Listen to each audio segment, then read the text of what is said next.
Hola a todos. El día de hoy vamos a hablar de un tema muy importante que se encuentra dentro del nacimiento de la psicología científica del siglo XVII y XIX, que es la psicología científica alemana. Dentro de sus autores más importantes, en primer lugar tenemos algunos precursores, que fueron Friedrich, que nos intentó explicar las leyes con fórmulas y leyes matemáticas y asimismo fue un precursor de la psicología científica.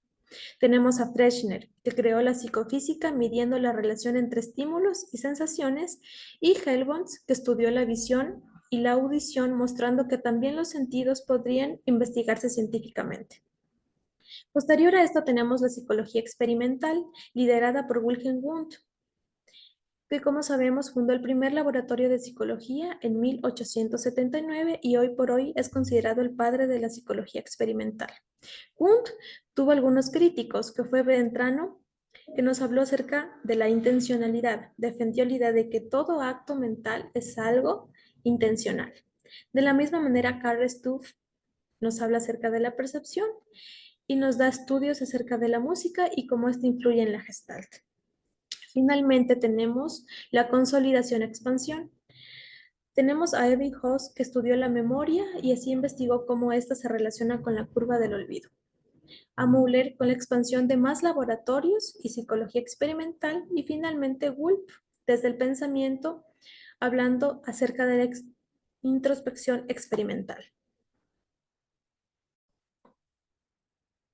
¿Qué ideas plantearon las escuelas de Alemania? A finales del siglo XIX, la psicología científica surge en Alemania con pensadores que sentaron las bases, como Herbart, quien aplicó las matemáticas a los procesos mentales, y Fechner, quien desarrolló métodos para medir la relación entre mente y cuerpo. Con estas herramientas, Wundt creó su sistema, estableciendo las bases de la disciplina, centrándose en el estudio de la experiencia inmediata mediante dos enfoques: el método experimental, que utilizaba la introspección, y el análisis cultural, que estudiaba temas como el lenguaje y las costumbres. Otros investigadores, como Ebbinghaus, demostraron que procesos como la memoria podían estudiarse científicamente utilizando sílabas sin sentido, el método del ahorro y la curva del olvido. Por otro lado, Müller aportó mayor precisión experimental proponiendo leyes como la de Jost y la teoría de la interferencia. También se interesó en la percepción visual y defendió que algunas capacidades cognitivas son innatas. Por último, estaban los pensadores que no estaban de acuerdo con convertir la psicología en una ciencia natural. Brentano afirmó que lo importante no era lo que sentimos, sino los actos mentales que realizamos.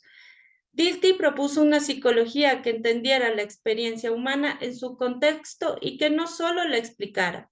La fenomenología de Stumpf y Husserl proponían estudiar los fenómenos tal y como los vivimos. Y finalmente, en la escuela de Graz, Ehrenfels introdujo la idea de la Gestalt, que afirma que el todo es más que la suma de sus partes. En conclusión, la diversidad de enfoques experimentales, filosóficos y comprensivos en la psicología alemana de la época enriqueció la disciplina y sentó las bases para corrientes fundamentales del siglo XX como el estructuralismo, la Gestalt y el cognitivismo. Ahora les voy a hablar sobre los aportes que tuvo Alemania en la psicología clínica. Es importante entender que los aportes se dieron tanto de manera directa como indirecta, ya que al inicio la psicología en este país se centró más en lo experimental que en lo aplicado. Sin embargo, esa base científica fue decisiva para que la clínica pudiera conciliarse mucho tiempo después. Como un primer aporte podemos mencionar el laboratorio de Wundt, donde se introdujo el método experimental aplicado a la mente. Esto significó que los procesos psicológicos dejaran de ser solo un tema de la filosofía y empezaran a estudiarse con rigor científico. Por lo tanto, para la clínica, esto abrió la posibilidad de evaluar síntomas, usar pruebas objetivas y trabajar con mayor precisión. Por otro lado, podemos mencionar lo que son las revistas científicas. Estas publicaciones no solo difundían ideas, sino que también unificaban metodologías y mantenían un lenguaje común entre los psicólogos. Y de este modo, la clínica pudo apoyarse en evidencia y justificar sus técnicas dentro de un marco teórico sólido. De la misma manera, podemos mencionar lo que son los congresos y las sociedades científicas, las cuales sirvieron para legitimizar la psicología como disciplina. Allí se crearon redes académicas y se estandarizaron prácticas, lo cual dio un respaldo institucional que más tarde trae beneficios a la psicología clínica en su proceso de profesionalización. Por otra parte, podemos mencionar los aportes de Emil Kraepelin, quien desde la psiquiatría alemana aportó una clasificación a las enfermedades mentales. Esto influyó directamente a la psicología clínica, porque permitió contar con criterios diagnósticos más claros para comprender lo que son los trastornos mentales. ¿Qué enfoques o escuelas psicológicas actuales tienen que ver con esas ideas? La relación entre la psicología experimental de Wilhelm Wundt y el conductismo es una historia tanto de oposición radical como de herencia metodológica indirecta. Por un lado, Watson y los conductistas criticaban el método de introspección usado por Wundt y sus seguidores, por ser no replicable y no científico. El conductismo consideraba que la conciencia era una caja negra, inaccesible e irrelevante para la psicología científica. Por otro lado, la herencia metodológica indirecta consiste en, primero, el uso del laboratorio. El conductismo compartió con Wundt la convicción de que el laboratorio era el lugar adecuado para recoger datos psicológicos. Segundo, el espíritu de medición. Ambos movimientos insistían en la cuantificación y medición precisa. Podríamos decir entonces que el conductismo tomó la forma, es decir, el método experimental riguroso, pero rechazó el fondo, es decir, el contenido mental de la psicología de Wundt.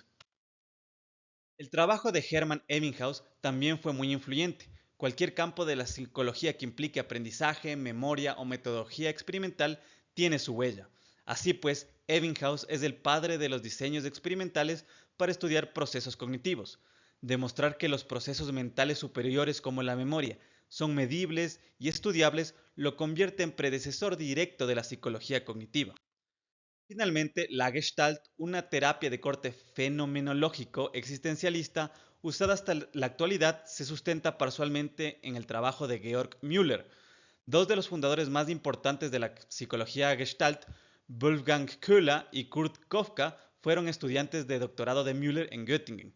Los axiomas psicofísicos de Müller fueron usados unos 25 años después como la base de la teoría del isomorfismo de los psicólogos de la Gestalt.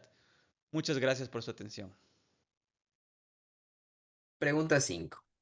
¿Hay una relación entre los distintos autores, las escuelas científicas y las escuelas y enfoques actuales? Desde una perspectiva histórica, sí existe una relación clara. Los autores alemanes como Wundt, Ebbinghaus o Müller establecieron los primeros laboratorios y métodos experimentales. Estos trabajos sobre la memoria, la percepción o la conciencia se convirtieron en los primeros cimientos sobre lo que después se desarrollaron muchas corrientes de la psicología moderna. Ya en el plano epistemológico, la psicología alemana marcó el giro hacia la cientificidad. Algunas corrientes continuaron esta línea como la psicología cognitiva y la neuropsicología, mientras que otras se opusieron a ese positivismo como el psicoanálisis. Además, la psicología de los pueblos de Wundt anticipó lo que hoy conocemos como psicología social. En el ámbito clínico, los aportes alemanes sobre memoria y aprendizaje influyeron en la terapia cognitivo-conductual, mientras que la fenomenología alimenta enfoques como la Gestalt y el humanismo.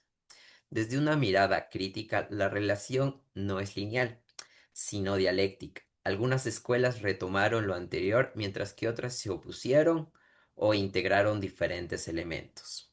Así, la psicología es heredera de esas tensiones y de los aportes de la psicología científica alemana. Bien, es así que desde el siglo XIX Alemania marcó un inicio en la psicología científica. Uno de los ejemplos puede ser Wundt, quien estudió la percepción sensorial y la experiencia inmediata, analizando la mente, separando únicamente las sensaciones y sentimientos como factores medibles. También un aporte muy importante es la interpretación del lenguaje, los mitos y la costumbre, destacando la influencia en la vida mental. Otro aporte importante en este recorrido es Hermann, quien aportó el estudio de la memoria y el olvido, sentando las bases experimentales y cuantitativas que dieron el origen a las primeras pruebas de inteligencia.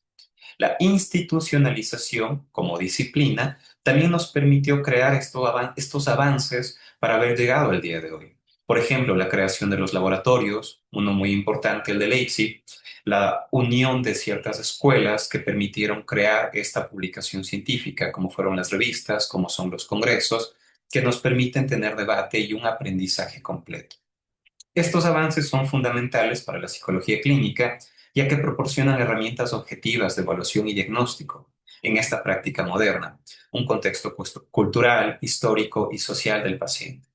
Combinando con rigor experimental en un enfoque integrador, podemos hablar ahora de nuevas corrientes o nuevos modelos, como puede ser cognitivo-conductual, o en el margen general el biopsicosocial, que ahora lo tenemos en práctica cotidiana.